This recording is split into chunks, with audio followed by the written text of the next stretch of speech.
Assalamualaikum warahmatullahi wabarakatuh, Gus. Waalaikumsalam warahmatullahi wabarakatuh. Masya Allah, tabarakallah. Terima kasih, Gus, sudah menyempatkan waktu hadir bersama kita semuanya. Karena tadi Hmm. teman-teman sudah bertanya nih, kapan Gus mulainya, kapan Ustadz mulainya? Masya Allah, tabarakallah. Karena temanya ini sangat luar biasa untuk antusiasnya nih teman-teman kaum muda milenial. Taib, Ya, tafadhol masykur kepada Gus Ivan, saya sampaikan. Terima kasih. baik. Bismillahirrahmanirrahim. Assalamualaikum warahmatullahi wabarakatuh. Waalaikumsalam warahmatullahi wabarakatuh. Waalaikumsalam warahmatullahi wabarakatuh. Bismillahirrahmanirrahim. Alhamdulillahi wa kafa wassalatu wassalamu ala sayyidina Muhammadinil Mustafa wa ala alihi wa ashabihi wa man tabi'ahum ila yaumil wafa. Allahul jalal Allahul kamal Allahu wa rabbukus samawati wal ard wa huwa rabbus samawati wal ard wa huwa rabbukum wa rabbu abaikum awalin. Alhamdulillahi rabbil alamin. Terima kasih kepada Ustadz Galih, kemudian Ustadz Zen yang telah membuka acara, sudah bermukadimah tadi ya, sebelum acara di sesi saya dimulai tadi. Dan tak lupa pula, terima kasih pula kepada teman-teman, kepada sahabat-sahabat yang antusias Alhamdulillah pada malam hari ini, pada malam Senin, antusias dan istiqomah untuk mengikuti kajian online ini. Semoga kebaikan teman-teman sekalian yang bisa saya sampaikan bisa bermanfaat, khususnya bagi teman-teman dan umumnya bagi orang-orang di sekitar kita semua. Amin Allahumma amin. Sebelumnya saya mohon maaf bahwasanya pada malam hari ini mungkin melihat saya ada di kondisi di dalam mobil ya, karena memang saya lagi di luar, tetapi insya Allah tidak membuat menutup bahwasanya apa yang akan saya haturkan akan mengganggu acara pada malam hari ini. Alhamdulillah. Dan tak lupa pula semoga teman-teman sekalian dimanapun teman-teman berada pada malam hari ini, semoga bisa mengikuti kajian pada malam hari ini dengan lancar dan bisa memetik atau mengambil hikmah yang akan saya sampaikan. Alhamdulillahirrahmanirrahim. Seperti yang disampaikan oleh Ustadz Galih tadi, sudah disebutkan ya, tema pada malam hari ini kajiannya itu apa? Yaitu konsekuensi cinta, halalkan ya atau tinggalkan. Masya Allah sekali. Problematika yang mana pada era zaman sekarang sudah menjadi sesuatu yang masyhur, bahwasanya memang di zaman kita para ikhwan dan akhwat yang mengikuti, saya yakin kebanyakan usianya itu masih remaja, masih bisa ada yang Gen Z ya, mungkin ada Gen milenial tapi sedikit sekali mungkin. Alhamdulillah bahwasanya memang cinta itu kalau kata guru saya adalah sesuatu yang normal ya. Cinta itu adalah sesuatu yang normal. Jatuh cinta itu apakah salah atau tidak? Kata guru saya, jatuh cinta atau cinta itu tidak salah. Karena kalau misalnya salah, berarti kita mencintai Allah, kemudian kita mencintai Rasulullah Muhammad SAW, itu adalah suatu kesalahan. Makanya cinta itu tidak salah. Yang salah adalah penempatan cinta kita biasanya. Jadi cinta itu nggak salah, yang salah adalah bagaimana cara kita menempatkan cinta kita pada tempat yang seharusnya. Maka dari hal itu, teman-teman sekalian, guru saya itu dan orang tua saya itu selalu berkata bahwasanya nggak apa-apa kalau misalnya kita mengembangkan cinta kita, terutama kepada Allah, kemudian kepada Nabi kita Rasulullah, itu sangat-sangat baik sekali. Lantas bagaimana kalau misalnya konteksnya itu kepada makhluk, bukan kepada kholik, ya, kepada makhluk atau kepada manusia? Tentu saja kalau kata guru, orang tua saya, nggak ada yang namanya cinta kecuali benar-benar sudah diucapkan yang namanya qabul nikah, akdun nikah. Sebelum itu terucap, maka itu namanya belum cinta. Mau se effort apapun, mau engkau memberikan atau engkau diberikan apapun, selama itu bukan dalam hubungan yang dihalalkan, maka ada campur tangan setan di dalamnya. Ya, jadi kalau misalnya saat ini kita melihat atau bahkan di orang-orang terdekat kita melihat memberikan usahanya atau diberikan oleh seseorang yang mana itu belum pada hubungan yang dihalalkan, maka ada campur tangan setan di dalamnya. Maka semuanya akan terasa apa ya? eh Terasa lebih indah. Makanya kenapa begitu sudah menjadi halal ketika akad nikah itu sudah terucap, maka nggak ada lagi campur tangan di dalamnya. Terasa berat, memang terasa berat, tetapi terasa berat karena tidak ada campur tangan setan di dalamnya. Maka yang berjuang tidak lagi laki, perempuan, dan setan, tetapi ketika sudah nikah hanya ada kamu dan dia. Maka yang berjuang itu suami dan istri. Tetapi kalau misalnya selama belum ada akad nikah, belum ada hubungan yang benar-benar dihalalkan, maka ada campur tangan setan di dalamnya. Maka jangan sampai ya, kalau misalnya kita masih terbuai, kita masih menikmati, kita masih senang dalam suatu hubungan yang mana di dalamnya itu belum ada ikatan halal, maka harus ditinggalkan. Ya, harus ditinggalkan.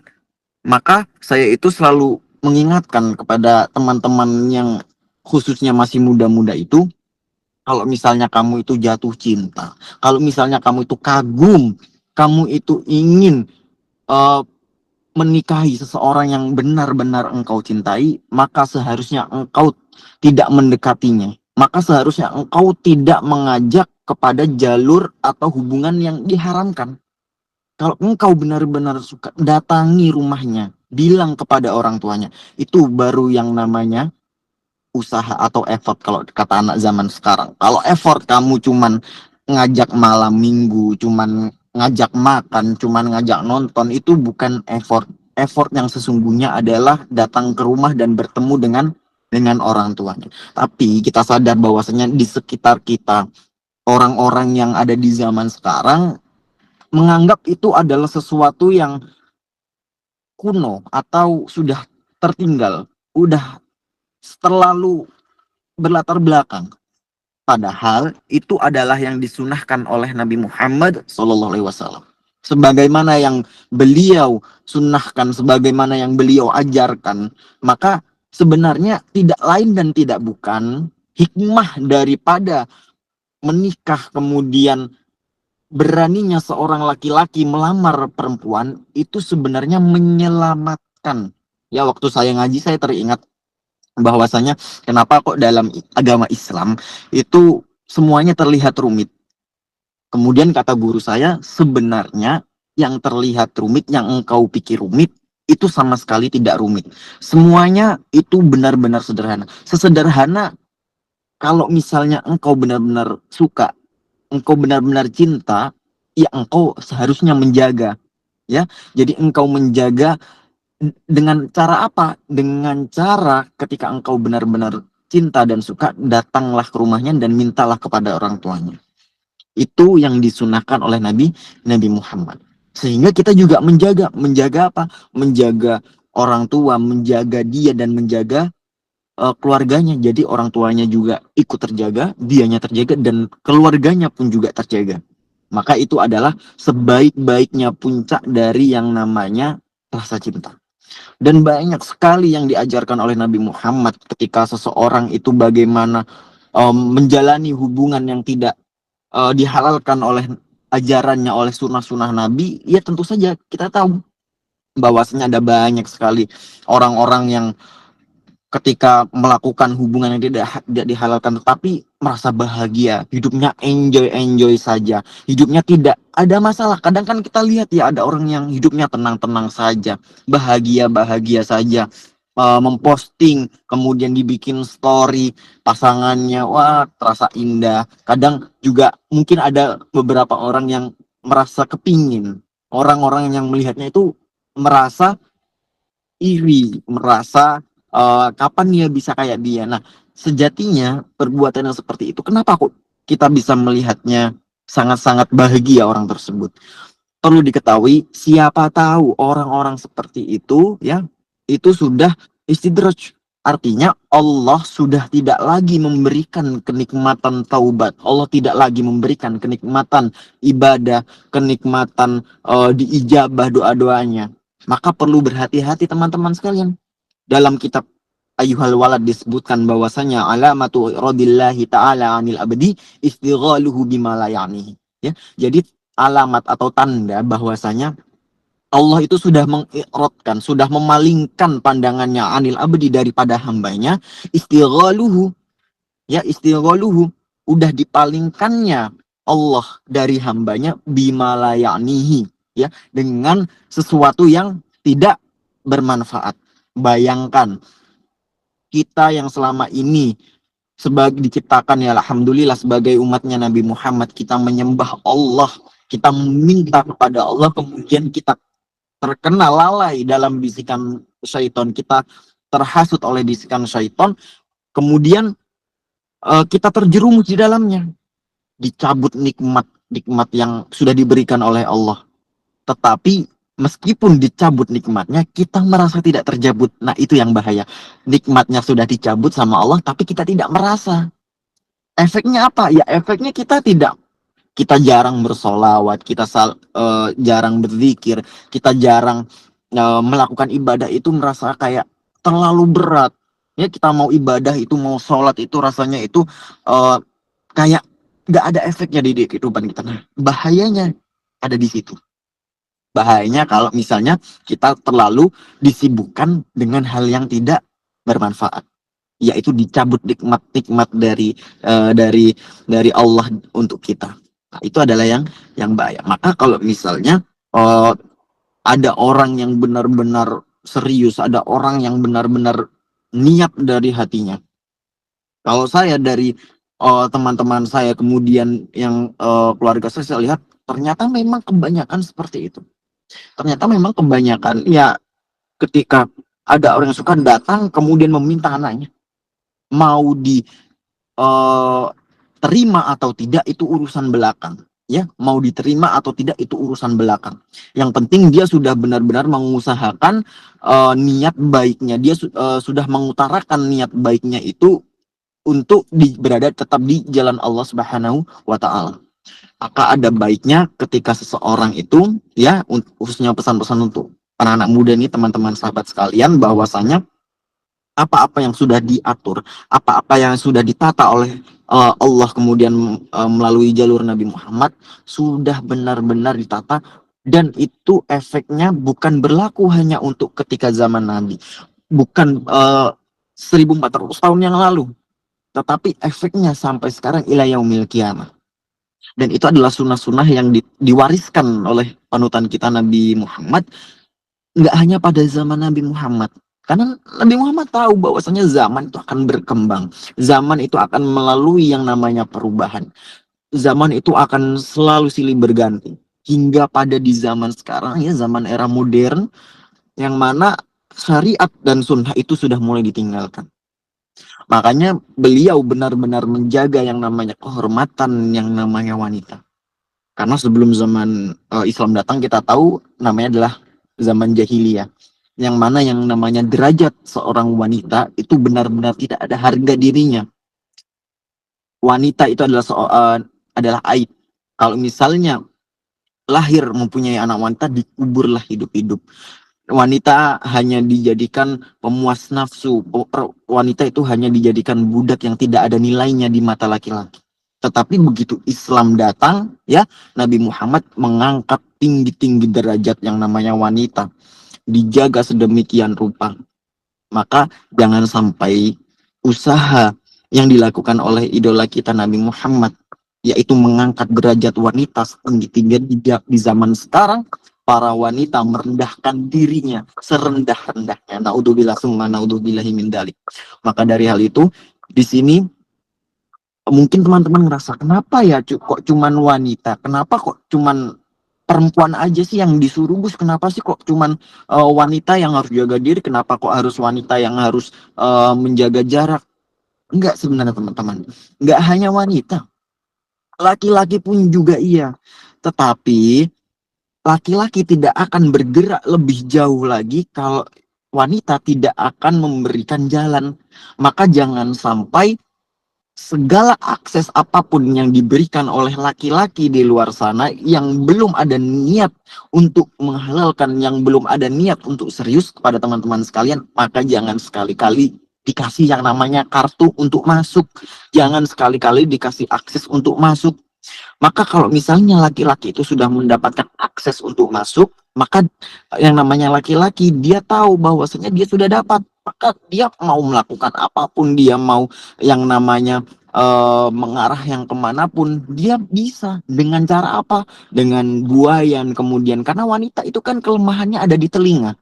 Wanita itu kan kelemahannya ada di telinga. Kalau dia mendengar sesuatu yang mampu meluluhkan dan melembutkan hatinya, maka dia akan terbuai, maka dia itu akan terpesona, dia akan lupa. Maka jangan sampai teman-teman sekalian, khususnya yang para akhwat ini, memberikan akses untuk laki-laki itu bisa masuk. Dan itu adalah pesan yang saya selalu sampaikan, khususnya kepada santri-santri saya kalau misalnya mengaji. Karena di pesantren saya itu memang perempuan, dan saya berusaha menjaga bagaimana derajat kemudian marwah yang namanya seorang wanita itu benar-benar terjaga. Jangan sampai kalau misalnya ada perempuan itu suka. Nah, sekarang kan tadi kan laki-laki ya, posisinya yang mana laki-laki itu ingin menikahi seorang perempuan. Nah, sekarang posisi perempuan, apa yang seharusnya seorang wanita itu lakukan? Nah, karena yang namanya cinta kan nggak mungkin dimiliki sama laki-laki aja. Yang namanya perempuan pasti juga punya kan rasa cinta. Yang namanya perempuan kan pasti punya yang namanya rasa kagum, rasa idola sama yang namanya laki-laki. Pasti. Karena sama-sama makhluk hidup, sama-sama manusia gitu kan, sama-sama punya akal, sama-sama punya pikiran gitu, sama-sama punya hati. Pasti yang namanya perempuan juga mempunyai rasa suka dan rasa cinta. Nah, kalau posisinya sekarang ada di wanita, gimana? Misalnya ada perempuan gitu ya, melihat seorang laki-laki, dia tahu bahwasanya laki-laki tersebut itu adalah orang yang alim, orang yang soleh, orang yang benar-benar ahli ibadah. Masya Allah, tabarakallah, setiap mendengar namanya, setiap melihat dia lewat, tetapi dia tidak melupakan bahwasanya dia tahu bahwasanya ghadul basar atau menjaga pandangan itu jauh lebih baik daripada menikmati namanya ciptaan Allah ya, Masya Allah. Terus mulai timbullah perasaan cinta, benih-benih cinta, rasa suka dan rasa kagum. Apa yang seharusnya dilakukan? Baik, di sini kita mulai berbicara yang namanya kekuatan doa ya. Entah itu laki-laki atau perempuan yang memiliki rasa cinta. Maka jangan pernah sekali-kali menceritakan rasa cinta dan rasa suka kita terhadap manusia lain atau teman atau makhluk lain lah, jangan ya. Jadi sebisa mungkin ketika kita mempunyai perasaan cinta atau perasaan suka itu, beritahukanlah, curhatlah, tidak lain dan tidak bukan hanya kepada Allah Subhanahu wa taala, kalau bisa di sepertiga malam ya. Apakah boleh? Nah, saya banyak sekali mendapatkan, Gus, gimana boleh nggak sih kalau misalnya kita mendoakan orang lain, gimana boleh nggak sih kalau kita melangitkan nama orang yang kita suka atau orang yang kita cinta? Nggak masalah. Allah itu sami'un, maha mendengar, alimun, maha tahu. Jadi Allah itu tahu kalau ada hambanya yang di sepertiga malam, kemudian dia mengambil air wudhu, kemudian dia menggelar sajadah dan dia melaksanakan yang namanya qiyamul lail atau tahajud. Allah itu udah tahu, ini hambaku kenapa nih kok tiba-tiba pada malam Jumat mengambil air wudhu kemudian melakukan qiyamul lail, pasti ada apa-apa. Allah sudah tahu. Dan ketika kita melangitkan nama, kita melangitkan doa bahwasanya ada orang yang benar-benar kita cinta dan orang yang mampu membuat kita jatuh cinta, itu mengarah kepada hal yang baik. Jadi sebaik-baiknya cinta itu adalah mampu mendekatkan kita kepada Allah Subhanahu wa taala. Ya. Jadi sebaik-baiknya cinta adalah cinta yang mampu membuat kita itu taqarrub ilallah, mampu mendekatkan kita kepada Allah. Sebenarnya ya, secara kalau kata Mbah Maimun Zubair itu guru kita semua, bahwasanya sebenarnya hal apapun yang kita lakukan di dunia, ya, itu tidak lain dan tidak bukan akan selalu baik, jika sesuatu yang kita lakukan itu mampu membuat kita jauh lebih dekat sama Allah. Itu pasti baik. Termasuk cinta. Kalau misalnya cinta kita itu malah membuat kita jauh dari Allah, bukan mampu malah membuat kita dekat sama Allah, makanya jangan dilanjutkan. Kadang kita ngerasa, manusia itu pasti ngerasa bahwasanya apa yang dia lakukan itu kira-kira membuat dia semakin jauh atau semakin dekat ya sama Allah. Pasti ngerasa. Tapi jangan cuma ngerasa, ya setelah dirasa-rasa, ditimbang-timbang kok kayaknya lebih jauh, ya sudah tinggalkan saja. Karena sesuatu yang membuat kita jauh dari Allah itu sudah pasti Allah tidak ridho. Ya, sesuatu yang mampu membuat kita jauh dari Allah sudah pasti Allah tidak ridho dengan hal tersebut.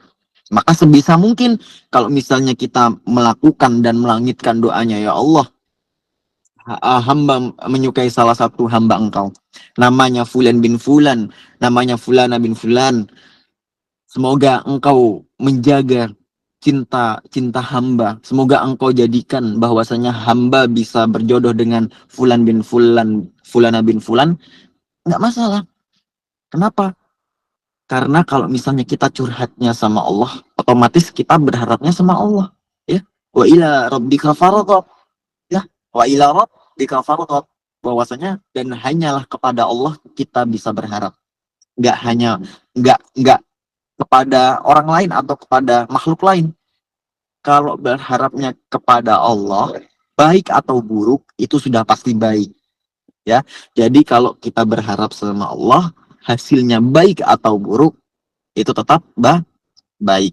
Makanya itu makanya kita lihat orang-orang alim, orang-orang solih, para ulama, para musannif, pengarang kitab, semuanya itu terasa tidak ada beban di hidupnya. Kenapa?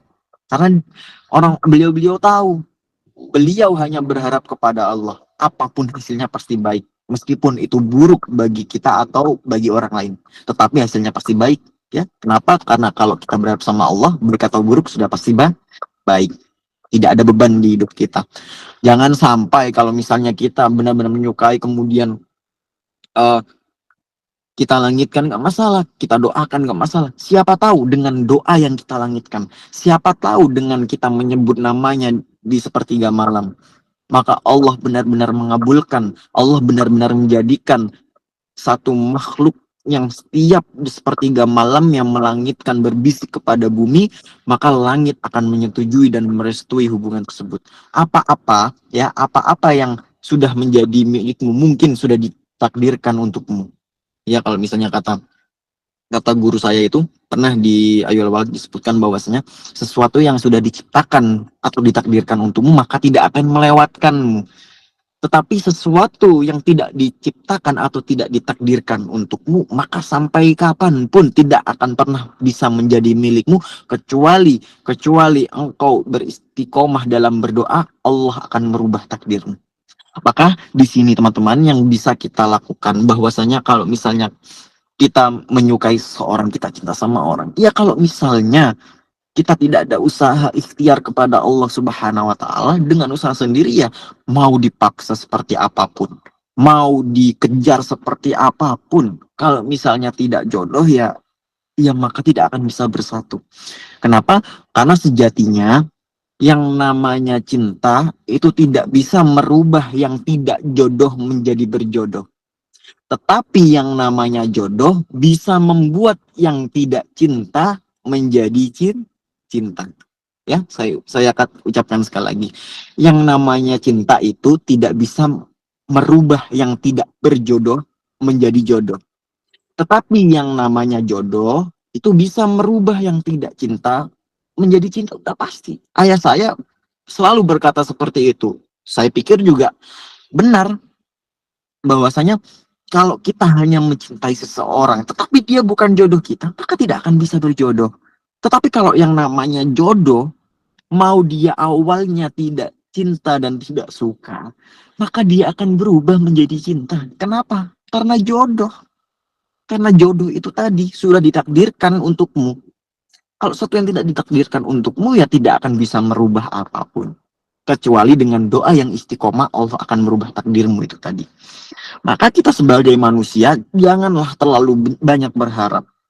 Karena asal mula atau asal muasal yang namanya rasa kecewa itu adalah karena berharapnya kita kepada manusia. Saya alhamdulillah dididik oleh orang tua yang mana dari kecil, ya, yang mana dari kecil kami selalu diajarkan bahwasanya jangan pernah untuk mengharap apapun, atau bahasanya itu tamak bahasanya itu ya berharap kepada orang lain.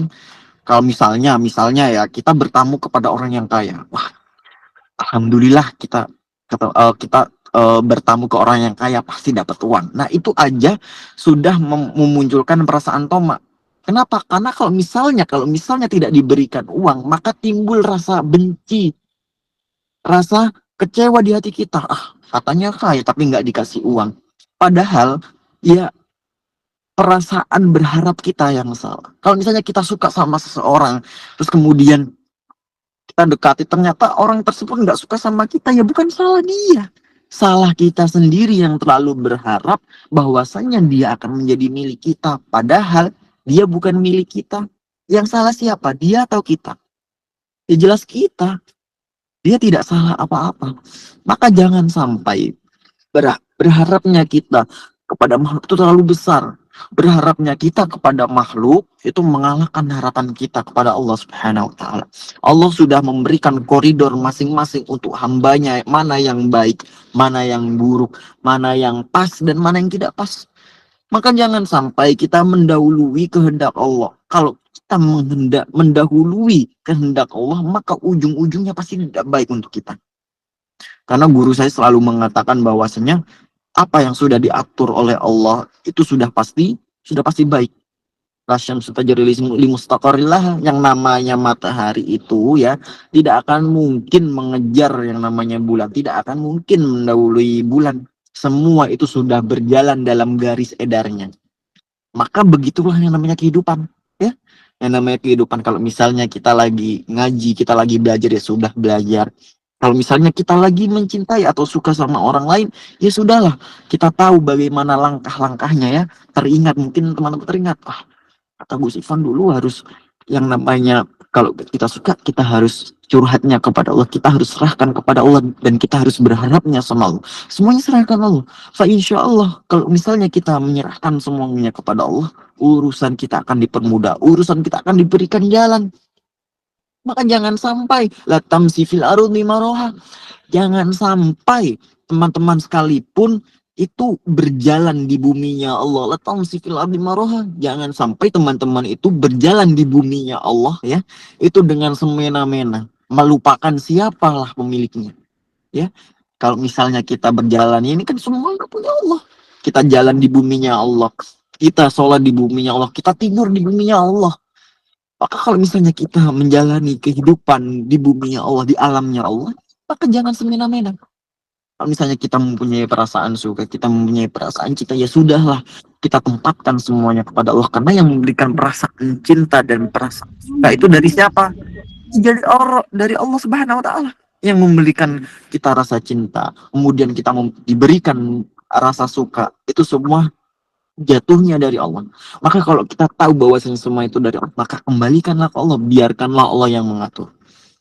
Terus ada pertanyaan, gimana Gus kalau misalnya ternyata ada istilah itu yang namanya cinta mati. Waduh, apalagi cinta mati itu? Apakah kalau misalnya engkau tidak bersanding dengan dia maka engkau bisa mati gitu? Ya, jadi kalau misalnya banyak kasus ya orang-orang yang sangat-sangat terlalu cinta, terlalu suka, terlalu dimabuk oleh asmara.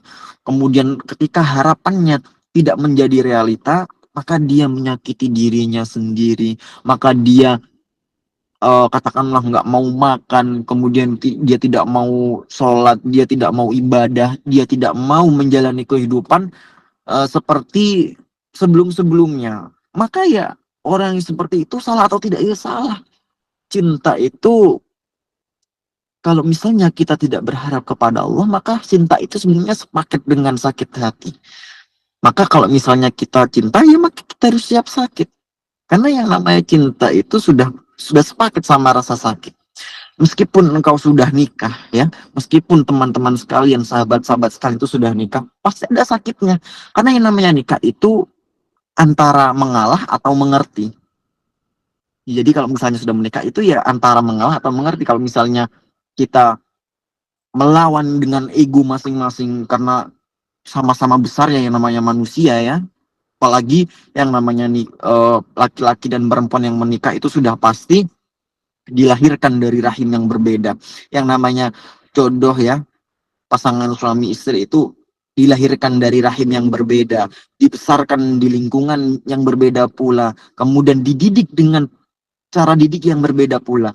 Disatukanlah dalam satu ikatan cinta dalam hubungan yang dihalalkan, maka egonya sama-sama besar. Maka disitulah pasti ada rasa sakitnya, entah kita tidak suka dengan salah satu sifat atau sikap pasangan kita, atau kita harus dipaksa untuk memahami dan mengikuti kemauan pasangan kita. Pasti ada rasa sakit.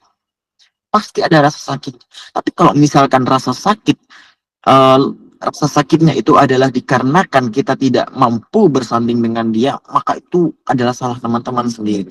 Itu adalah salah sahabat-sahabat sendiri. Bahwasanya jangan sampai kalau misalnya kita tidak, ya pikirannya gampang aja lah, kalau misalnya kita tidak ditakdirkan untuk dia, maka Allah sudah menyiapkan pengganti yang jauh lebih baik untuk kita. Bahwasanya Allah sudah menyiapkan jodoh yang terbaik untuk kita. Dan itu membuktikan bahwasanya dia adalah bukan yang terbaik untuk kita. Maka jangan sampai pemikiran kita untuk memilih suatu pasangan itu hanya dikarenakan karena ketampanan fisik saja atau seberapa banyak hartanya. Tidak ada yang menjamin bahwasanya apa yang kita lihat dengan mata itu akan mampu membuat kita bahagia. Jauh jauh lebih dari itu yang namanya suami itu tidak hanya pencari rezeki tapi juga mampu membimbing istri untuk masuk kepada surganya Allah. Dan yang namanya laki-laki ketika memilih perempuan juga dilihat dulu, jangan sampai memilih perempuan karena kita tahu bahwasanya al-mar'at al-madrasatul ula, yang namanya perempuan itu adalah madrasah pertama atau tempat pendidikan pertama bagi siapa?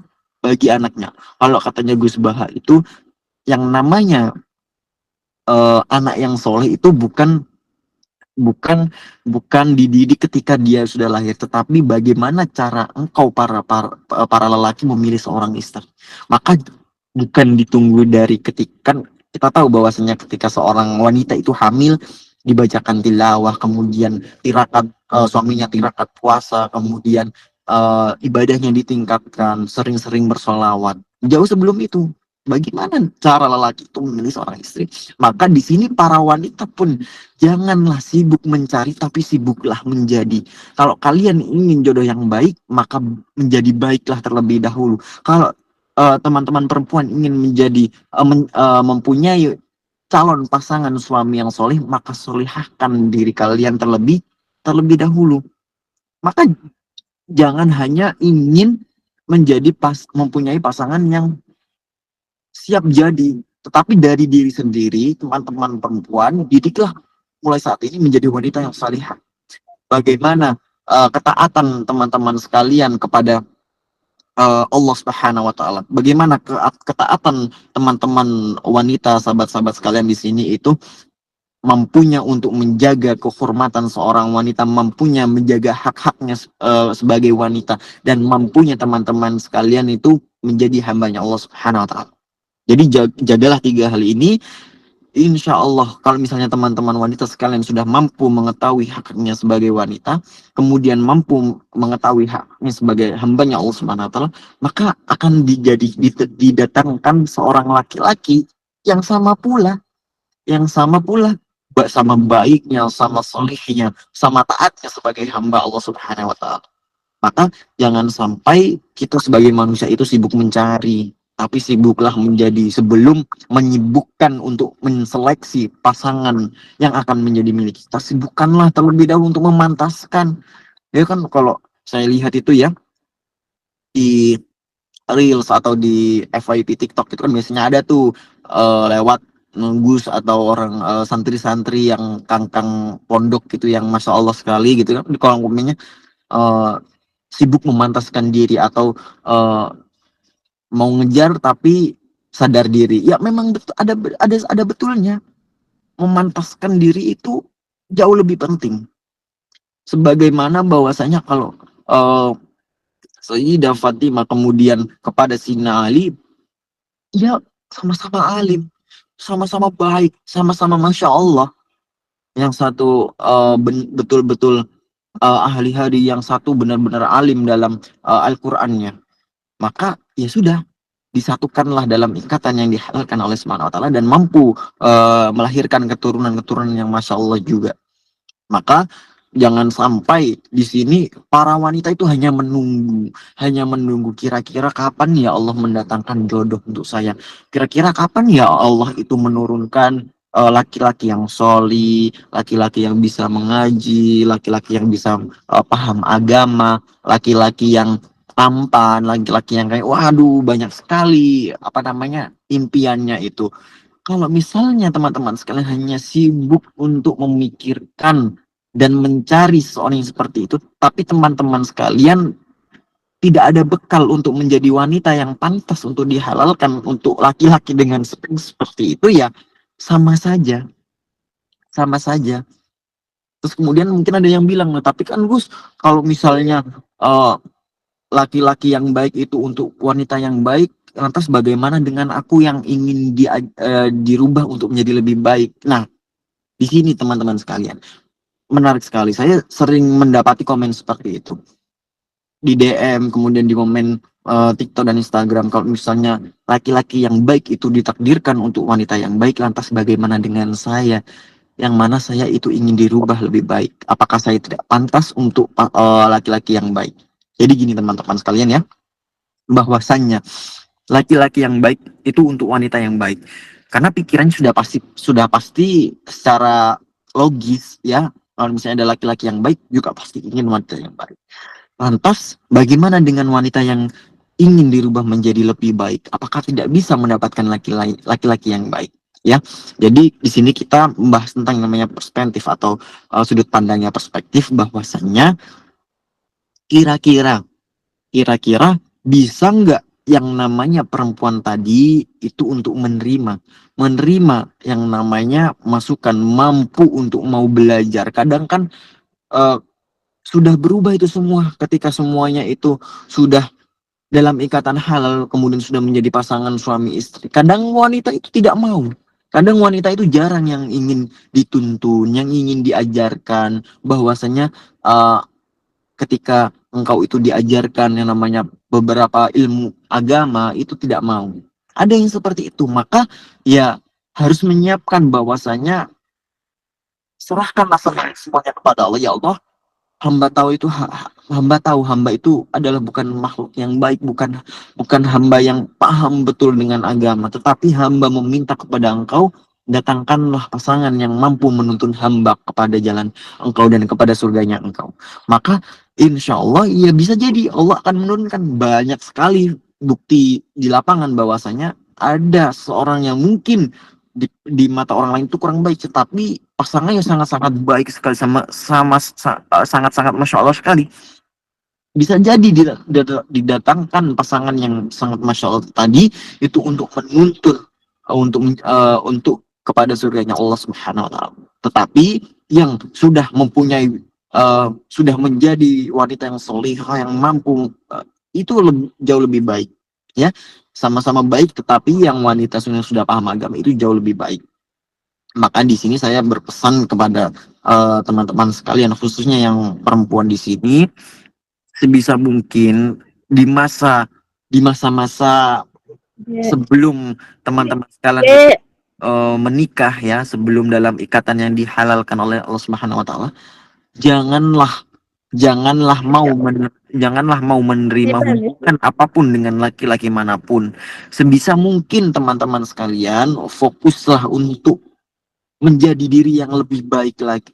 Usahakan teman-teman sekalian itu untuk memperbanyak keilmuan, wabil khusus dalam keilmuan agama yang mana mampu menyelamatkan teman-teman sekalian dan mampu untuk menjadi pantas pasangan kalian kelak. Mumpung karena itu semua banyak orang seorang yang menyesal ketika sudah menikah. Kenapa dulu waktu masih belum menikah tidak belajar, tidak mengaji, tidak memperdalam ilmu agama? Karena kalau sudah menikah, ya itu semua akan terasa berat. Itu semua akan terasa berat. Maka sebisa mungkin dalam masa-masa kesendirian ya, masa-masa lajang teman-teman sekalian, sebisa mungkin pergunakanlah waktu untuk mencari ilmu. Tahsulul mutalaat ya, bitaksimil auqats, bahwasanya yang namanya keilmuan itu bisa dihasilkan dari membagi waktu. Maka sebisa mungkin kita harus bisa membagi waktu. Jangan sampai kita itu tidak bisa membagi waktu. Kita harus mempunyai manajemen waktu yang sangat-sangat baik di hidup kita. Dan kita bisa memaksimalkan setiap menit dan setiap jamnya di hidup kita. Tidak lain dan tidak bukan, kita tahu bahwasanya kapan waktu untuk berkumpul bersama teman, kapan kita bisa beribadah, kapan kita bisa belajar, kapan kita bisa murojaah, kapan kita bisa bermutolaah. Maka insya Allah ketika kita sudah bisa membagi waktu dengan baik, maka kita juga akan mampu untuk memaksimalkan keilmuan-keilmuan yang sudah kita pelajari. Jadi jangan sampai mungkin ada orang yang mikir, wah hidup ini kan cuma sekali, ya. Hidup ini kan nggak ada dua kali. Ya sayang lah kalau hidup ini cuma satu kali, tapi dibuat untuk belajar saja, dibuat untuk mengaji saja, ya kan. Kita kan pingin nyoba hal-hal yang lain, kita kan juga pingin seneng-seneng kan, kita penasaran kan, kita pingin tahu. Maka awal dari sebuah keterjerumusan kita kepada sesuatu yang tidak baik itu dikarenakan permulaannya adalah karena rasa penasaran dan rasa ingin tahu. Padahal tidak setiap sesuatu itu kita harus coba, tidak setiap sesuatu kita itu harus tahu baik atau tidaknya.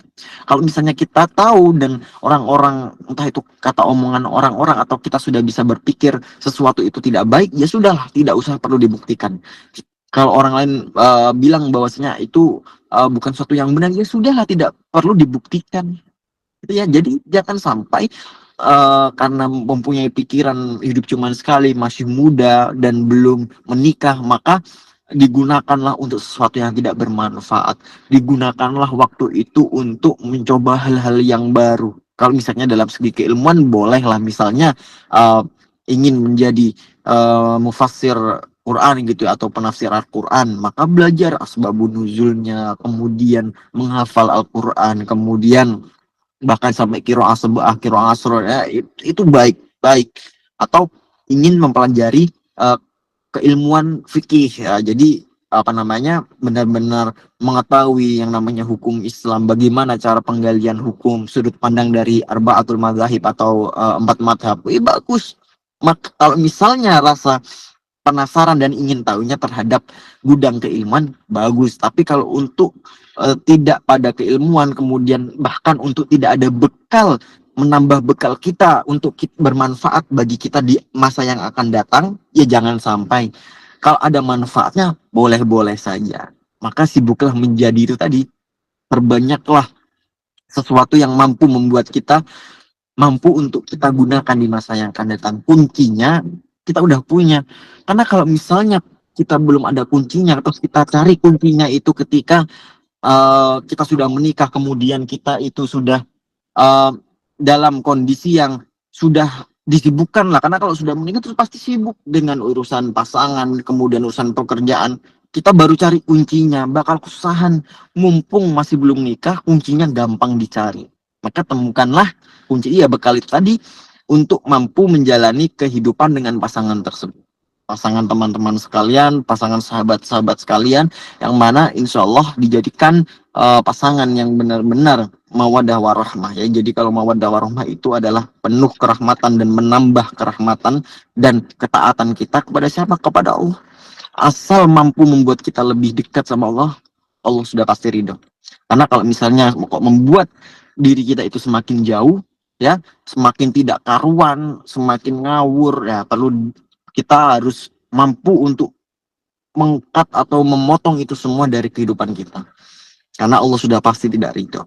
Maka kalau misalnya dihalalkan atau ditinggalkan, itu semua tergantung perspektif dan usaha teman-teman sekalian. Kalau misalnya teman-teman sekalian, ya untuk yang para wanita, kalau misalnya ditinggalkan karena merasa dia tidak baik untuk kita. Dan kalau misalnya itu dilanjutkan, kok semakin jauh teman-teman sekalian yang wanita ini sama Allah Subhanahu wa taala, ya sudah tinggalkan saja. Ya.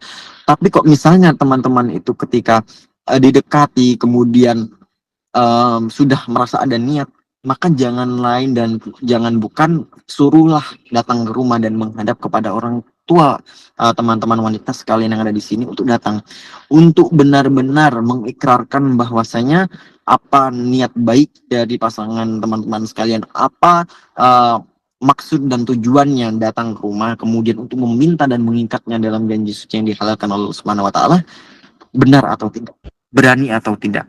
Kalau tidak berani, sesimpel tinggalkan saja. Tapi aku masih cinta, Gus. Nggak ada kaitannya. Kan itu tadi, yang namanya rasa cinta itu tidak bisa membuat yang tidak jodoh menjadi berjodoh. Kok tiba-tiba nanti datang seorang laki-laki yang mampu dan mau untuk melamar teman-teman sekalian, datang ke rumah, meminta.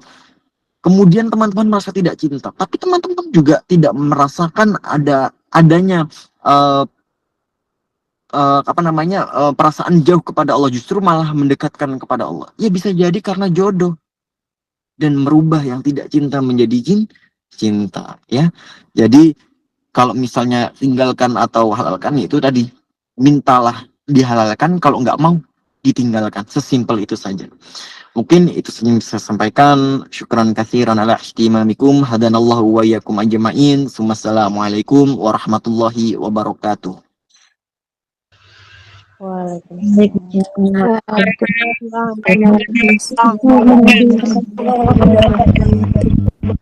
Waalaikumsalam. Waalaikumsalam warahmatullahi wabarakatuh.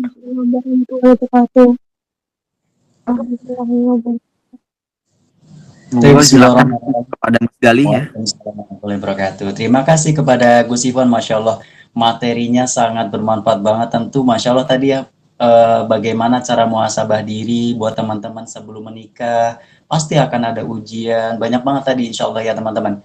Jangan lupa dicatat materinya. La tamsi fil ardi maroha, jangan sampai kita berjalan dengan kesombongan, kecongkakan, dan sebagainya. Dan tadi saya sempat mengambil kata-kata, mungkin ini berkaitan gitu ya. Salah satunya seperti ini teman-teman. Ketika ada seseorang lelaki mencoba mengetuk hatimu, jangan kamu cepat-cepat jawab dengan hatimu pula, tapi gunakan akal logikamu untuk berpikir. Begitu, Masya Allah, tabarakallah. Untuk sesi yang berikutnya yaitu sesi tanya jawab nih teman-teman. Pasti banyak banget yang mau bertanya ya. Saya doakan terlebih dahulu kepada Gus Ivan. Terima kasih sudah memberikan Masya Allah banget yang terbaik untuk kita semuanya. Oke, untuk teman-teman yang ingin bertanya seperti biasa ya, sebutkan nama, salamnya terlebih dahulu, dan pertanyaannya kalau bisa nggak jauh daripada materi. Karena Masya Allah banget ya, tinggalkan atau halalkan, halalkan atau tinggalkan. Definisinya seperti itu tentang bab cinta. Oke, langsung saja saya akan acak teman-teman yang sudah mengangkat tangan. Siap-siap teman-teman, berikan pertanyaan yang terbaik. Di sini ada siapa ya? Keisha Vega. Silakan kepada Kak Keisha Vega, apabila ingin dipertanyakan, silakan on mic. Oke, Kak Keisha Vega tidak ada. Saya lempar ya kepada Kak Fadilatun Nisa. Tafadholi, Kak Fadilatun Nisa. Assalamualaikum warahmatullahi wabarakatuh. Nama saya Fadilatun. Izin bertanya, Gus, gimana caranya kita tetap menjaga niat dan komitmen kita untuk menghalalkan cinta di tengah godaan pada zaman sekarang? Bagaimana? Bisa diulang? Gimana caranya kita tetap menjaga niat dan komitmen kita untuk menghalalkan cinta di tengah godaan pada zaman sekarang? Baik. Ini langsung ketika pertanyaan langsung saya jawab ya Mas Ustadz Galih. Boleh, Gus. Boleh, Baik. Gus. Langsung jawab saja. Baik, bismillahirrahmanirrahim. Waalaikumsalam warahmatullahi wabarakatuh. Terima kasih untuk pertanyaan pertama. Bagaimana cara kita tetap menguatkan iman dan menjaga komitmen di era gempuran godaan di zaman sekarang? Masya Allah sekali.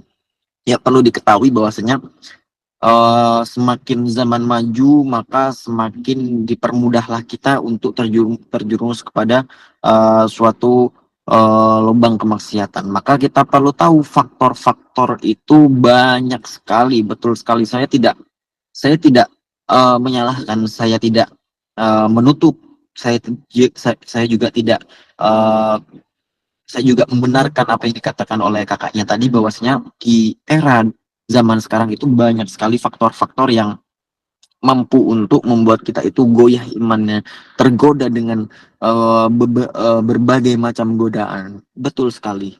Jadi kalau misalnya bagaimana cara kita menjaganya, tentu saja kita harus tetap berpegang teguh kepada syariat-syariat agama ya. Jadi kalau gini, abah saya itu kalau menerangkan tentang syariat yang mana gampang sekali untuk atau mudah dipahami, sesimpel begini. Kita tahu bahwasanya kita itu kan di dunia, jasad kita itu di dunia. Ketika nanti kita semua meninggal, ya kullu nafsin dha'iqatul maut, ketika kita meninggal, kan yang dikubur jasad kita, ruh kita itu akan dicabut dan akan dinaikkan oleh Allah Subhanahu wa taala. Yang mana sebenarnya kan kita itu alamnya itu bukan ada di dunia, ya, tapi ada di langit. Kemudian ibadah-ibadah yang kita lakukan, kemudian lantunan-lantunan yang kita ucapkan, itu semuanya adalah produk langit, ciptaannya langit, bukan ciptaan dunia. Kok ada orang-orang yang melihat orang bersolawat, kok ada orang yang melihat orang itu beribadah, kok ada orang itu yang melihat benar-benar menegakkan tonggak syariat agama Islam itu kok dengan perasaan yang aneh, kok dengan perasaan yang benci, kok dengan perasaan yang tidak senang. Ya wajar-wajar saja, karena yang dilakukan, yang dilihat itu bukan produk dunia, tapi produk langit. Ya, jadi ciptaan langit kalau misalnya diturunkan di dunia, kok ada orang-orang yang tidak suka melihatnya, ya wajar saja, karena yang dilihat dan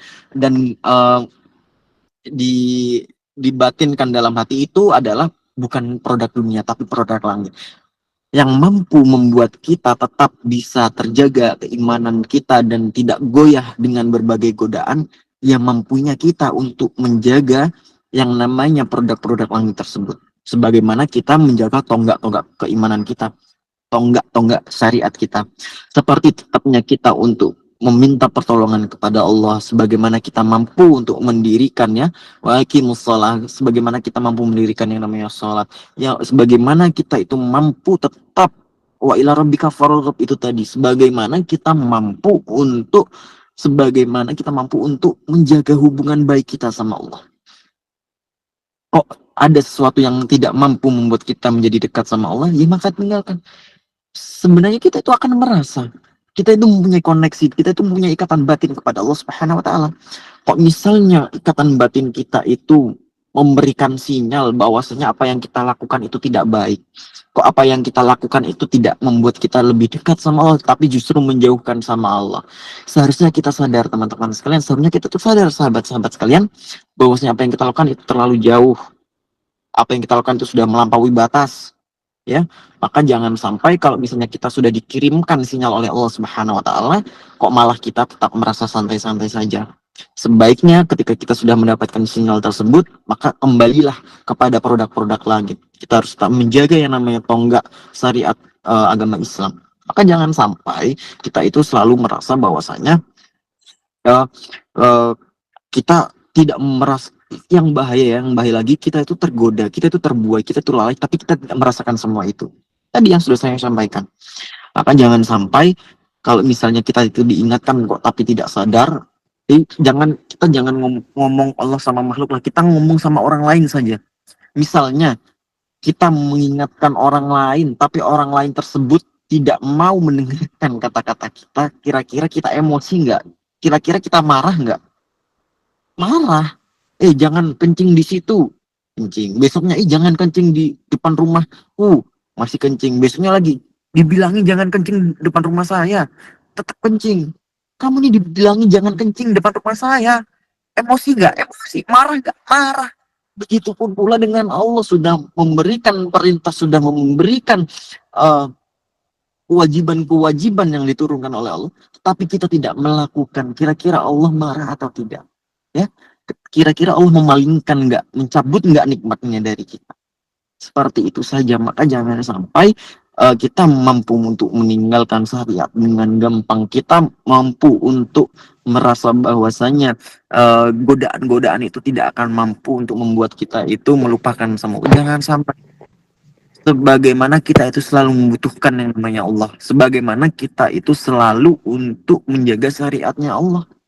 Maka kalau misalnya kita sudah mampu, insya Allah keimanan dan ketakwaan kita, menjaga komitmen kita, insya Allah tidak akan goyah dengan faktor-faktor, berbagai faktor yang terjadi yang sudah disediakan oleh zaman di zaman sekarang ini. Terima kasih.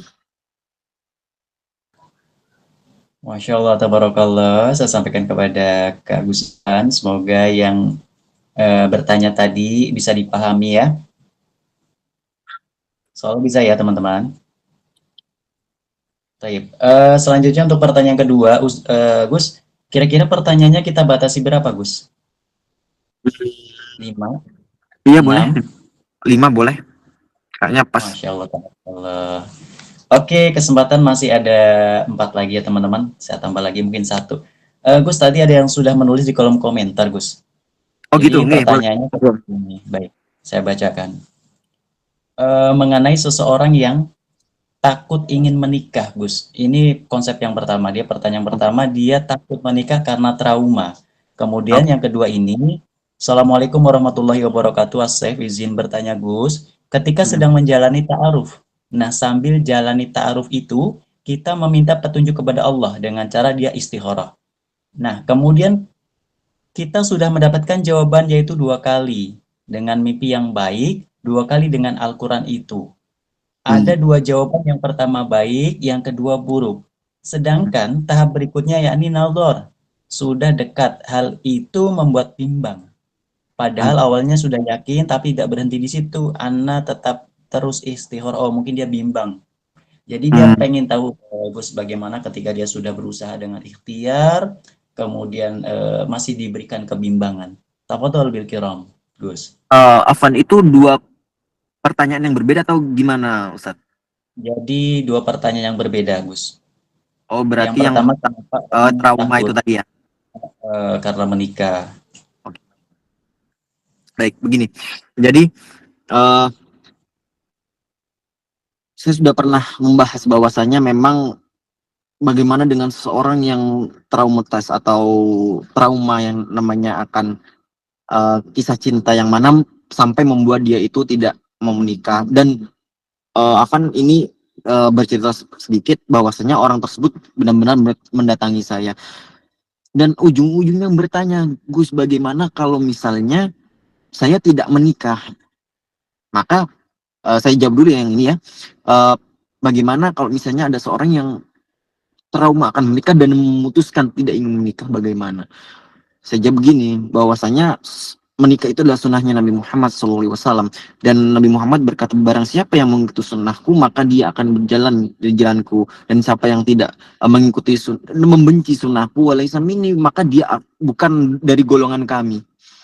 Maka kalau bisa diambil kesimpulan bahwasanya guru saya waktu itu mengaji menerangkan bahwasanya kalau misalnya tidak menikahnya seseorang itu dikarenakan bahwasanya dia terlalu dalam kesungguhan cinta yang mendalam kepada Allah, itu diperbolehkan. Tetapi kalau misalnya tidak menikahnya dia dikarenakan tidak ingin mengikuti sunnahnya Nabi Muhammad, maka diharamkan. Maka ada 2 jawaban. Tetapi kalau misalnya yang namanya trauma, kemudian dia meminta pendapat, ya mungkin kalau pertanyaan yang pertama tadi mengenai hukum bagaimana tidak menikah ya. Dan yang kedua saya tambahkan lagi, saya tarik lagi pertanyaannya, bagaimana misalnya seorang yang tidak ingin trauma akan menikah, bagaimana cara untuk mengobatinya? Baik, saya tarik pertanyaan lagi ya. Saya tafsil sekali lagi bahwasanya ketika seorang itu trauma akan yang namanya percintaan sehingga dia tidak memutuskan untuk menikah, janganlah langsung mengambil kesimpulan bahwasanya itu menjadi suatu momok yang mengerikan, menjadi suatu momok yang uh, benar-benar tidak baik. Jangan. Kenapa? Karena kita tahu banyak sekali, bahkan idola kita Nabi Muhammad juga menikah. Maka pernikahan itu ya bukan berarti selamanya akan buruk. Bukan berarti selamanya itu akan mengerikan. Bahwasanya namanya cinta itu sudah pasti tidak baik, tidak seperti itu. Mungkin dikarenakan sebelumnya ya kisah cintanya itu tidak didasari oleh keridhaan yang diridhoi oleh Allah Subhanahu wa taala. Mungkin kisah sebelumnya itu dilandasi oleh sesuatu yang tidak ada hubungannya dengan Allah. Maka saya itu selalu diajarkan waktu itu sama guru saya bahwasanya kalau misalnya yang namanya cinta tapi sudah kita terbuai, tetapi selama itu bukan dalam ikatan yang dihalalkan, maka itu bukan cinta tetapi nafsu. Maka sebagaimana kita mampu menjaga perasaan cinta kita, itu bukan menjadi nafsu. Maka kalau misalnya hanya ada nafsu ya, maka ujung-ujungnya itu kecewa. Dan bisa kemungkinan terburuknya adalah trauma, yang mana tidak mempercayai lagi lelaki manapun di luar sana. Dilihat semua laki-laki itu sama, dilihat bahwasanya yang namanya laki-laki itu semuanya itu seragam, padahal tidak seperti itu. Mungkin kisah cintanya yang sebelumnya itu benar-benar membuat dia benar-benar tersakiti, membuat dia itu benar-benar trauma akan yang namanya cinta. Tetapi tidak menutup kemungkinan dengan taubatnya kita kepada Allah, dengan benar-benar taubat yang taubatun nasuh, ya bukan yang taubat tapi nanti diulang lagi, itu bukan taubat namanya. Tapi ketika kita benar-benar taubat kepada Allah dan kita memohon ampun kepada Allah, terus kita meminta pertolongan kepada Allah, insya Allah Allah akan memberikan dan akan mengobati langsung perasaan trauma dan akan mendatangkan seorang yang jauh lebih baik dari sebelumnya, yang mana yang mampu benar-benar memberikan kasih sayangnya, yang mampu untuk memuliakan wanita sebaik-baiknya. Maka jangan sampai seorang yang trauma, ya banyak, saya itu menyaksikan banyak sekali orang-orang yang trauma akan cinta, yang katanya oh aku nggak akan menikah dengan laki-laki manapun, aku nggak mau yang namanya dalam ikatan rumah tangga, tidak mau yang namanya berhubungan lagi dengan cinta. Kemudian menikah, bahagia sampai mempunyai putra dan putri. Alhamdulillah. Ya alhamdulillah, artinya apa? Setiap perbuatan yang kita sesali di masa lalu, setiap perbuatan yang kita benar-benar menyesal telah melakukannya di masa lalu, tetapi ketika kita bertaubat kepada Allah, maka Allah akan tetap menerima taubat kita, teman-teman. Allah akan mengampuni dosa-dosa kita. Tinggal bagaimana kita menjaga komitmen kita untuk tidak lagi mengulangi perbuatan atau kesalahan yang sama di masa yang akan datang. Selama itu mampu kita jaga komitmen kita, insya Allah Allah akan memberikan sesuatu yang baik untuk kita pula. Maka untuk Mbak yang mungkin merasakan trauma, insya Allah lakukanlah taubat, kemudian penyesalan, dan meminta ampun, dan meminta pertolongan, dan meminta petunjuk kepada Allah. Insya Allah Allah akan memberikan keringanan kepada Mbak yang bertanya tadi. Baik, lanjut ke pertanyaan yang selanjutnya adalah, ya, jadi bagaimana apa tadi pertanyaannya kedua, Ustaz? Bagaimana ketika seorang wanita sudah berikhtiar dengan cara sholat istikharah, dengan cara nador. Baik, oke. Baik, kalau misalnya ada perempuan yang sudah merasa bahwasanya jodoh itu ada di depan mata itu, kemudian masih baik sekali, bagus, saya apresiasi terlebih dahulu bahwasanya sudah menjalankan sesuai syariat, ya. kemudian ikhtiar dan tawakalnya itu dengan cara istikharah ya. Bagaimana yang namanya istikharah itu adalah sebagaimana kita itu libatkanlah Allah dalam sesuatu keputusan yang ingin kita ambil. Oh itu bagus sekali, saya apresiasi usaha mbaknya bahwasanya melakukan yang namanya istikharah. Tetapi di sini eh, konsepnya ketika sudah melakukan yang pertama ternyata baik, kemudian sudah Al-Quran juga, kemudian yang terakhir nadar ya, kemudian datanglah baik, kemudian buruk, kemudian nadar juga sudah terlihat itu.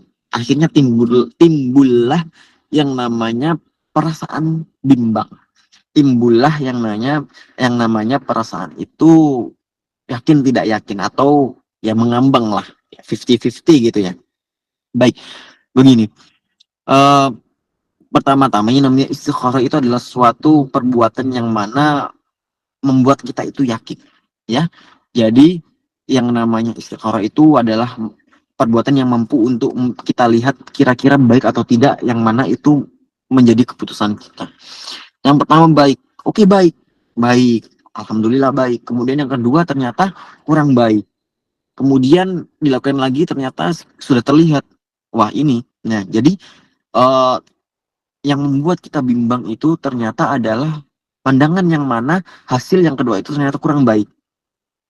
Yang mana itu mampu untuk menurunkan perasaan yakin kita.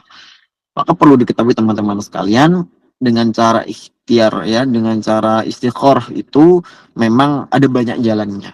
Ada banyak jalannya. Di sini kita bisa melakukan yang namanya sholat, kemudian kita tidur, kemudian itu bisa menjadi wasilah lewat mimpi. Kemudian baca Al-Quran juga, kita membaca Al-Quran dari sisi kanan dan dari sisi kiri. Kita hitung semuanya. Kira-kira bagaimana? Maka begini teman-teman, kalau guru saya waktu itu ya, beliau benar-benar terkenal dengan takwil mimpinya, dengan istikharahnya. Maka beliau itu mengatakan, kalau misalnya kalian semua ini ngomong kepada santri-santrinya waktu itu ya, ketika kalian semua itu melakukan yang namanya istikharah, kemudian kok hasilnya yang pertama baik, kemudian yang kedua itu buruk, kemudian yang ketiga itu baik lagi, maka jangan langsung diambil kesimpulan. Ya, katanya disuruh untuk berpuasa terlebih dahulu selama 7 hari. Kemudian mulailah untuk melakukan istikharah lagi. Artinya apa? Puasa itu kan untuk menahan dari godaan hawa nafsu, menahan dari melakukan untuk perbuatan-perbuatan yang tidak baik. Maka kita bersihkan dulu, kita riset dulu badan-badan kita dan hati dan ruh kita, kemudian mulailah untuk istikharah lagi. Insya Allah istikharah yang kedua akan diberikan jawaban oleh Allah Subhanahu Wa Taala. Simpel itu sebenarnya. Mau, karena saya tidak berhak dan wallahu alam, saya tidak tahu kalau misalnya dalam pertama saja baik, kemudian buruk, kemudian baik, kira-kira mana yang diambil, baik atau buruk.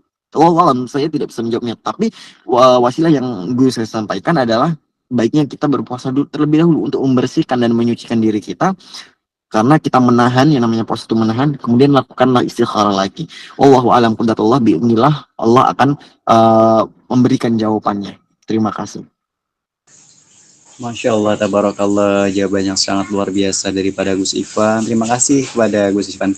Semoga yang bertanya bisa dipahami ya. Insya Allah. Ini saya ambil untuk teman-teman yang Ikhwan. Ini jangan ahwat terus ya. Ikhwan silahkan yang ingin bertanya. Langsung saja on mic, silakan. Untuk yang merasa Ikhwan, boleh on mic untuk dipertanyakan, silakan.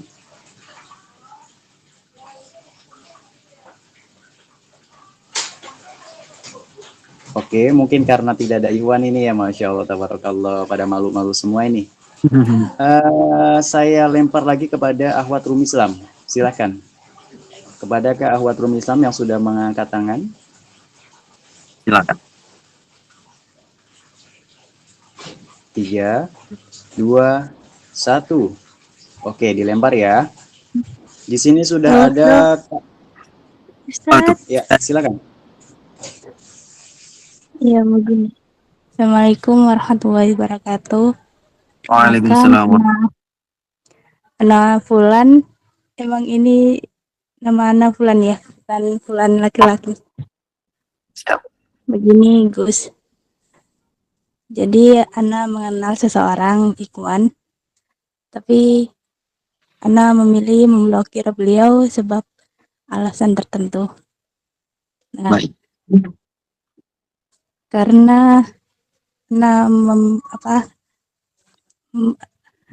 ya Allah, astagfirullahaladzim, mau memastikan gitu ya kapannya atau apa gitu untuk ke jenjang selanjutnya gitu kan.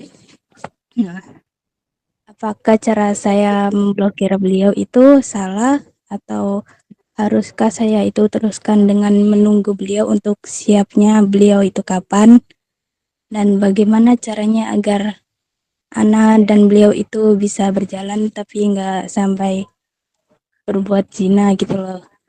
Gitu Baik, Gus baik, pertanyaan. baik. Syukran. Baik. Ya, Assalamualaikum warahmatullahi wabarakatuh. ya. Waalaikumsalam warahmatullahi wabarakatuh. Baik. Ya, jadi pertanyaannya sangat-sangat menarik sekali. Ya, memang banyak sekali perempuan-perempuan itu sukanya memang menguji laki-laki ya. Jadi banyak sekali perempuan itu yang mana niatnya itu untuk membuktikan keseriusan daripada laki-laki itu, diujilah laki-laki tersebut ya. Ketika menyatakan cinta itu ditolak, ingin melihat kira-kira apakah perasaan dan rasa cintanya itu benar-benar enggak, apakah tetap mengejar saya atau tidak.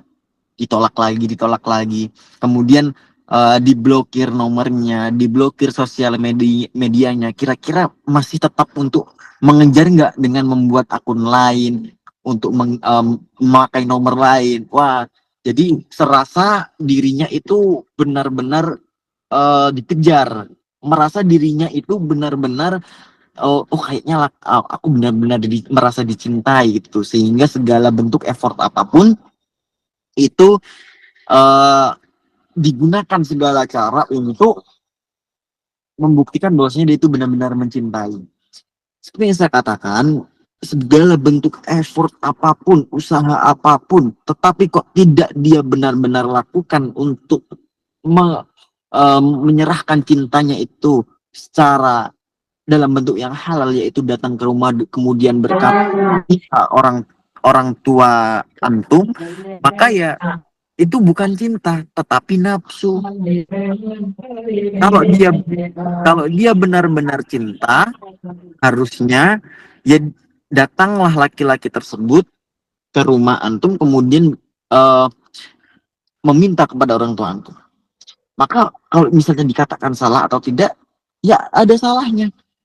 Salahnya apa? Harusnya antum berkata kepada ikhwan tersebut, kalau emang benar dan serius, datanglah ke rumah dan mintalah kepada orang tua saya, karena yang berhak untuk menyerahkan saya kepada laki-laki lain itu adalah orang tua saya, bukan diri antum sendiri. Maka dengan berbagai bentuk cobaan ya, kalau saya mengatakannya bentuk cobaan atau bentuk ujian yang antum berikan kepada ikhwan tersebut, itu hanya mengulur-ngulur waktu saja ya, hanya untuk mencari celah atau mencari kesempatan lain supaya sebenarnya itu tetap dalam jalan yang silent atau jalan yang benar-benar tidak terlihat. Maka harusnya yang antum lakukan adalah ya antum bicara kepada ikhwan tersebut, datang ke rumah, bilang kepada orang tua dan mintalah kepada orang tua saya.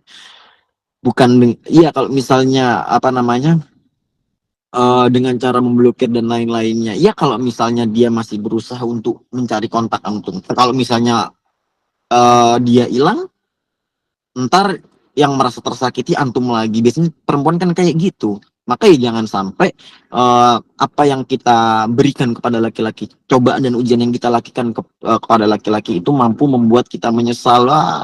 Yang salah siapa, yang menyesal siapa. Seperti itu ya Mbak Fulan. Tapi beliau sudah mengenal orang tua Ana, Gus. Begitu. Oh ya, lebih bagus ya. Dan suruhlah untuk komunikasi lebih lanjut dan utarakanlah niatnya. Karena kalau misalnya memang sudah saling mengenal ya, kalau misalnya sudah saling mengenal kemudian sudah secara personal ya, kemudian sudah mengetahui bagaimana latar belakang, kemudian niatnya ya buat nunggu apa lagi gitu Mbak Fulan. Kalau misalnya ditanya kapan siap ya, namanya laki-laki itu siapnya itu nggak ada itunya, nggak ada tenggang waktunya ya. Laki-laki manapun nggak ada kalau ditanya kapan siap ya pasti jawabannya ya nanti dulu lah, atau kapan. Kalau ditanya kapan siapnya, misalnya Ba'da Muharram atau misalnya Rabiul Awal atau Rabiul Akhir, nah itu baru namanya bentuk kesiapan. Itu baru yang namanya bentuk kesiapan. Artinya ada target yang benar-benar dia akan penuhi ketika jatuh tempo. Tapi kalau misalnya belum ada, ya lebih baik ya jaga jarak, itu udah bagus sekali. Maka ya sudah pastilah namanya ya ikhwan tersebut sudah pasti tahu apa langkah yang akan dia ambil kalau dia benar-benar ingin mempunyai niat serius untuk menghalalkan Mbak Fulan, begitu ya. Jadi Anda memblokir beliau itu salah atau enggak? Kalau misalnya Apa sudah lebih Anda buka gitu? ya lebih baik tidak usah ada kontak gitu ya. Kalau misalnya mau kontak lewat orang tuanya. Ya jadi kalau ada keperluan apa ya lewat orang tuanya saja, lewat orang tua antum maksudnya ya.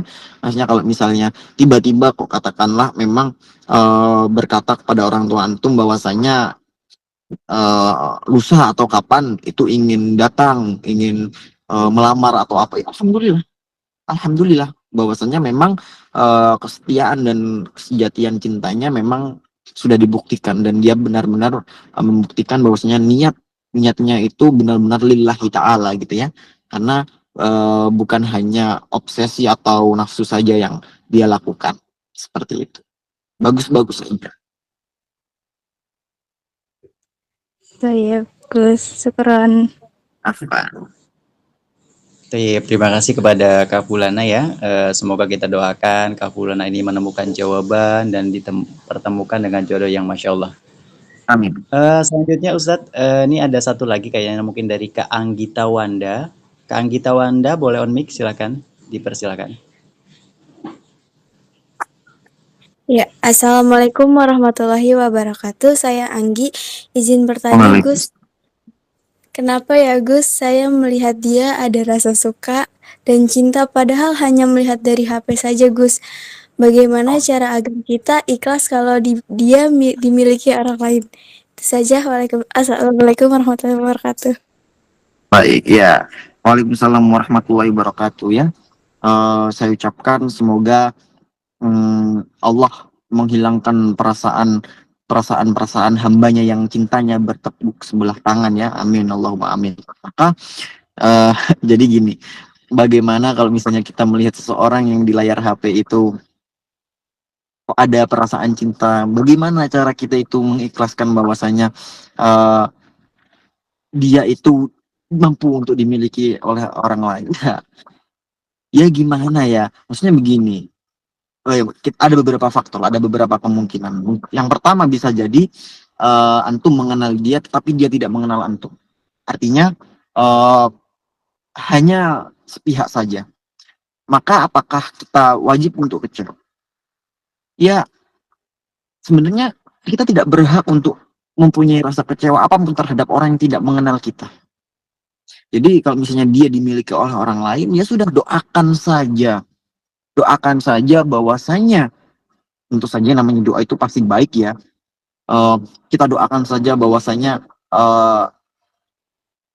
yang mampu untuk memilikinya adalah mampu untuk membuat dia bahagia. Yang mampu untuk memilikinya, mampu untuk menjadi dia yang lebih baik. Tetapi kalau misalnya, itu kan kemungkinan yang pertama. Nah, kemungkinan yang kedua, atau faktor yang kedua adalah antum mengenal dia dan dia mengenal antum. Tetapi dia tidak menyadari bahwasanya antum itu mencintai dia. Jadi hanya mampu untuk melihat di layar HP saja. Tapi ya jangan terus-terusan, ya itu bisa menimbulkan yang namanya zina mata dan zina hati. Tetapi kalau misalnya kita merasa bahwasanya hanya dengan melihat saja kok timbul perasaan cinta, ya GWS bahwasanya kita itu tidak bisa melihat bahwasanya hanya dengan melihat saja kita menyimpulkan orang tersebut baik. Saya tidak mengatakan bahwasanya apa yang teman-teman lihat sekalian itu sudah pasti apa yang benar-benar terjadi. Ya bisa jadi apa yang kita lihat baik, tetapi ternyata dia tidak baik. Apa yang kita lihat itu ternyata adalah orang yang soleh, ternyata aslinya tidak solih.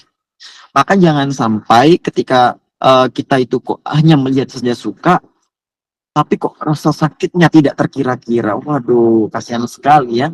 Jangan sampai kita itu mempunyai perasaan hanya suka semata, ya suka semata saja, tetapi ketika kita tidak benar-benar mengenalnya secara pribadi, ketika kita tidak mengenalnya secara personal, tapi dia sudah menjadi atau dimiliki oleh orang lain, ternyata rasa kecewa. Ya mungkin rasa kecewanya gini, mungkin ya.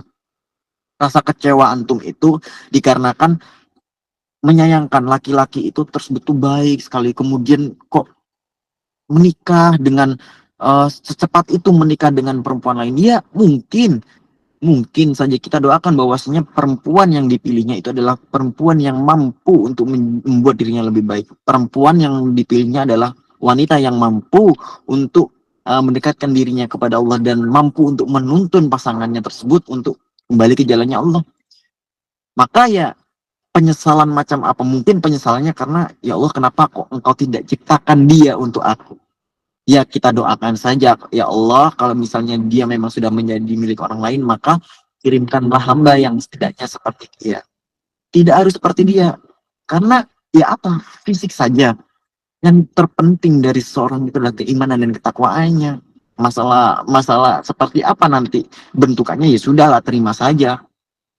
Tapi yang terpenting dari itu mungkin penyesalan yang mbaknya maksud ya, dan semoga itu yang menjadi mbaknya rasakan adalah karena uh, keimanan, ketakwaan, kemudian kesalihan dan kealiman dari laki-laki tersebut itu yang mampu untuk membuat mbaknya itu kecewa. Tapi semoga apa namanya, saya yakin masih banyak sekali stok-stok laki-laki yang baik di luar sana, yang keimanan, ketakwaan dan kesalihan dan kealimannya benar-benar mampu untuk dia jaga, untuk dia dan untuk pasangannya. Itu ya, jadi kalau misalnya berhak enggak untuk merasa kecewa, sama sekali tidak berhak. Mohon maaf, sama sekali tidak berhak ya, Mbak. Bahwasanya kecewaan mbaknya tersebut tidak akan mampu merubah apapun, tidak mampu untuk memutar waktu, tidak mampu untuk merubah takdir. Tetapi semoga yang di sini saya hanya bisa berkata bahwasanya senantiasalah berdoa untuk bisa mendapatkan laki-laki yang seperti itu, meskipun bukan dia, tetapi yang seperti dia apa namanya, mampu untuk Allah datangkan kepada mbaknya. Syukran. Masya Allah, tabarakallah. Semoga yang bertanya teman-teman bisa memahami ya tadi jawaban daripada Gus. Ini Gus, ada yang terakhir Gus sebelum closing statement. Okay. Masih ada yang bertanya dari Kak Hamidah Ida. Silakan Kak Hamidah Ida.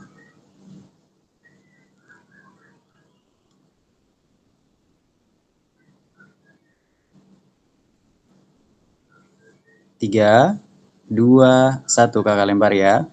Kepada Kak Tiara Rahmayanti, silakan dipertanyakan. Assalamualaikum warahmatullahi wabarakatuh. Waalaikumsalam warahmatullahi. Maaf Gus, izin bertanya, saya Tiara.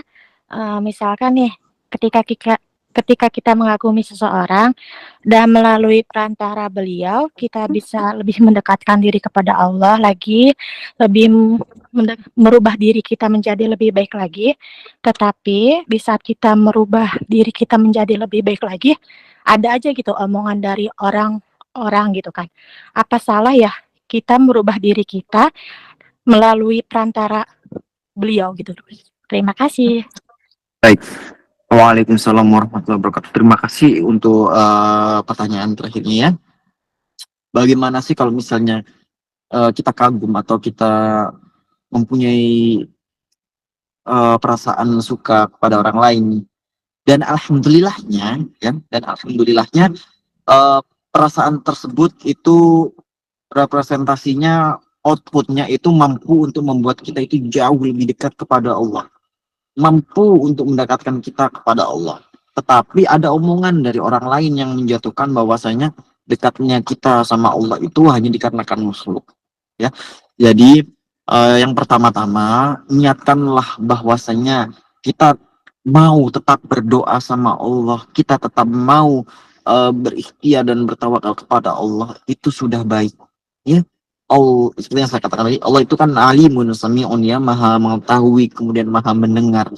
Allah mendengar curhatan hambanya, Allah mengetahui niat hambanya, karena hambanya itu berserah diri hanya kepada Allah, itu sudah baik, ya, itu sudah baik. Dan kita juga harus menempatkan bahwasanya, ya Allah, hamba yang namanya hamba itu sudah pasti mengetahui bahwasanya Allah itu adalah merupakan Tuannya. Maka ya sudah, itu adalah proporsi kita sebagai hamba dan hubungannya kepada Allah Subhanahu wa taala. Allah sudah tahu. Allah juga udah tahu kalau misalnya hambanya tadi itu benar-benar niat yang nggak pernah sholat tahajud, yang nggak pernah qiyamul lail, kok tiba-tiba melakukan tahajud dan melakukan qiyamul lail. Kira-kira ada apa? Yang awalnya mungkin dikarenakan perubahannya itu dikarenakan makhluk, seiring berjalannya waktu pasti dikarenakan pelik. Karena kalau tidak melakukan itu terasa ada yang kurang. Maka apakah boleh saja. Boleh selama itu semua tidak membuat kita menjadi perbuatan yang syirik, yang menyekutukan Tuhan, menyekutukan Allah, kemudian berpaling dari Allah. Naudzubillah summa naudzubillah min dzalik, itu tetap baik. Dan niat kita sudah pasti, saya yakin seyakin-yakinnya, baik apapun yang kita lakukan, kok kita tetap masih mau bersujud kepada Allah, kok kita masih mau untuk menghamba kepada Allah Subhanahu wa taala, maka tidak akan ada niat-niat kita berharap kepada orang lain. Selama dia masih mampu untuk dan mau untuk berharap kepada Allah, maka tidak akan mungkin terbersit di hatinya itu dikarenakan orang lain, ya. Beda dengan orang lain. Orang lain mungkin ketika katakanlah ada karyawan, kemudian dia itu tampil dengan sangat-sangat baik kalau misalnya ada bosnya. Tampil baik saja kalau ada bosnya, ada maunya. Yaitu sudah pasti pasti ada rasa niat maunya karena dia itu baik sama bosnya. Tapi beda dengan seorang hamba, mau dia ada niat apapun tapi dia itu tetap serahkan kepada Allah, maka semuanya akan tetap baik. Termasuk ketika kita mendoakan orang yang kita suka, termasuk ketika kita itu melangitkan doanya dan kita meminta dia kepada Allah Subhanahu wa taala. Jauh lebih baik daripada kita melakukan sesuatu yang tidak dihalalkan, kemudian daripada kita melakukan dan melupakan Allah dan meminta kepada Allah, dan kita hanya melakukan se-enjoy kita karena kita merasa aku nggak butuh bantuan Allah untuk mendapatkan dia. Itu jauh lebih baik, ya, jauh lebih baik untuk menyerahkan semuanya kepada Allah, meskipun kita ada maunya. Ya, semua orang yang berdoa kepada Allah itu udah pasti ada maunya, ya, teman-teman sekalian. Ya, namanya Rabbil Firli wali daya, ya Allah ampunlah saya. Untuk apa? Ya untuk dihapuskan doanya.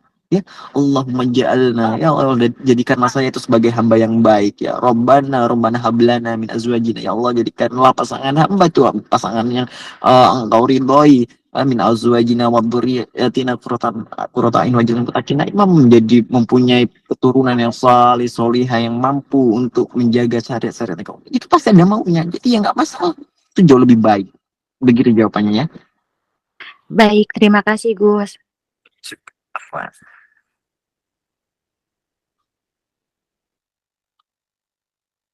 Masya Allah, tabarakallah, sampaikan kepada Gus Ivan. Semoga yang bertanya bisa mengambil hikmah daripada apa yang dijawab oleh Gus. Oke Gus, ini adalah sesi closing statement Gus. Kami teman-teman meminta nasihat, wabil khusus kaum ahwat dan pria ini mungkin butuh nasihat daripada Gus. Tafadhol Gus untuk memberikan nasihat kepada kita semua.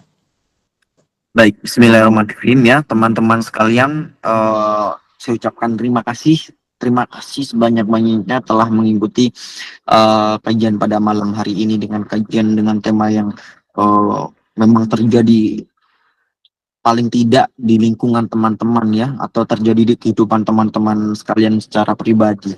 Alhamdulillah.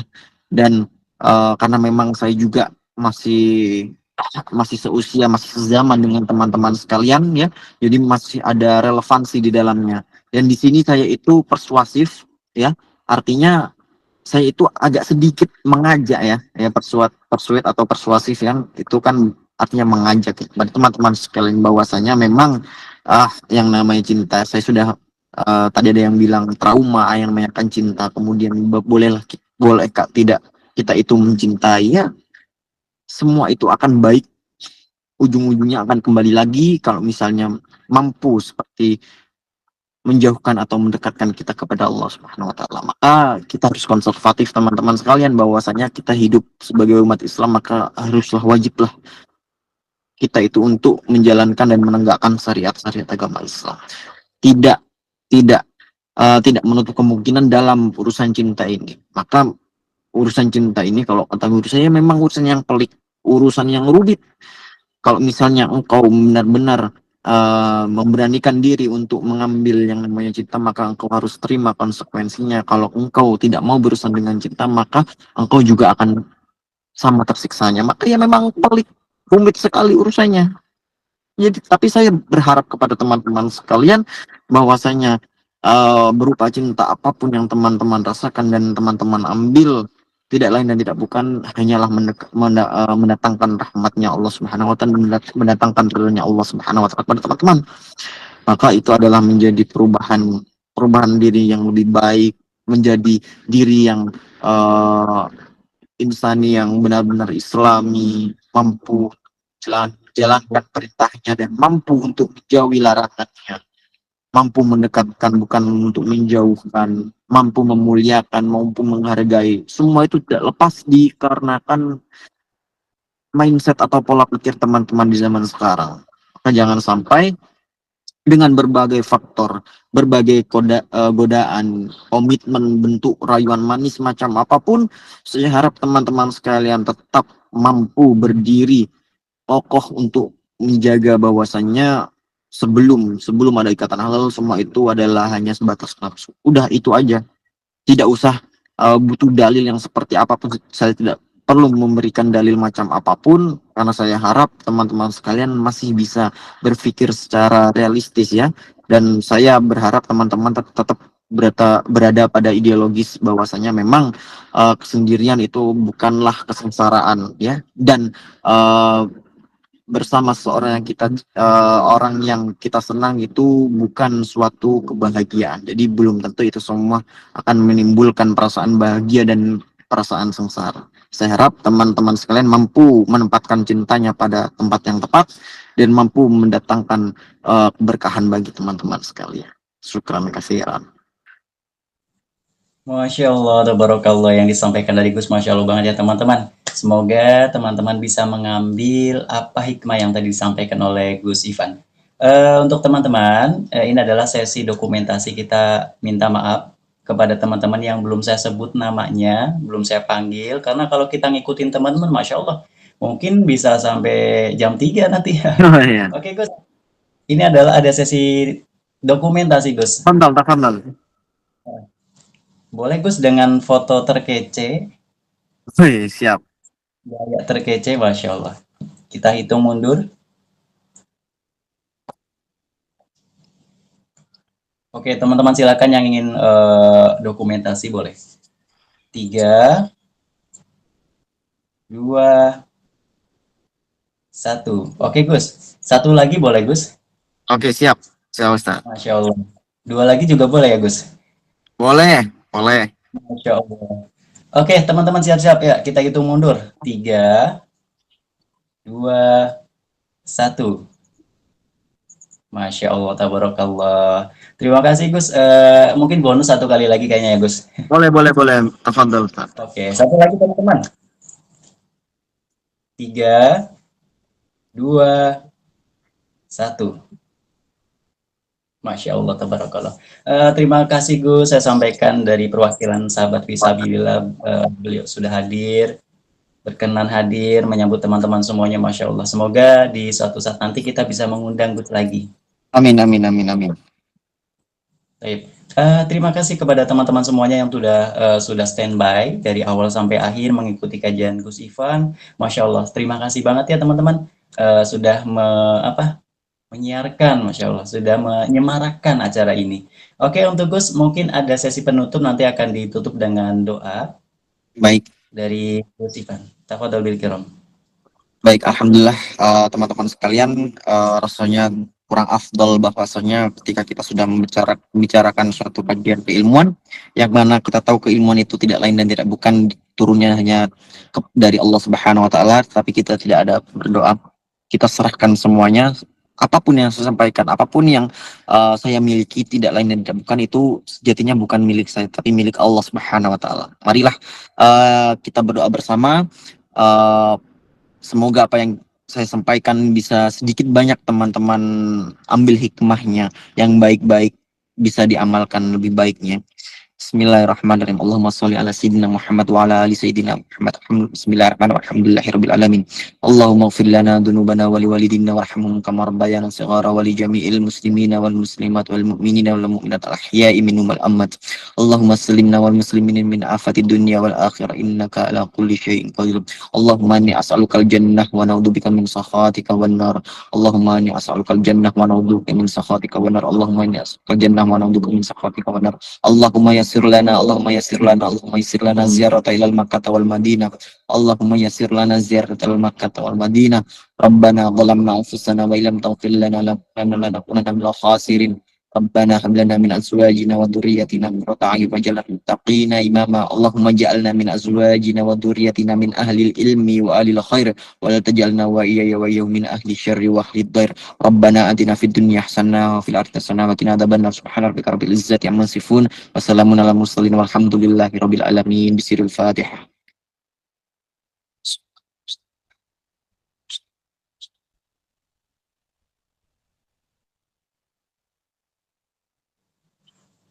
Amin, amin, Allahumma amin.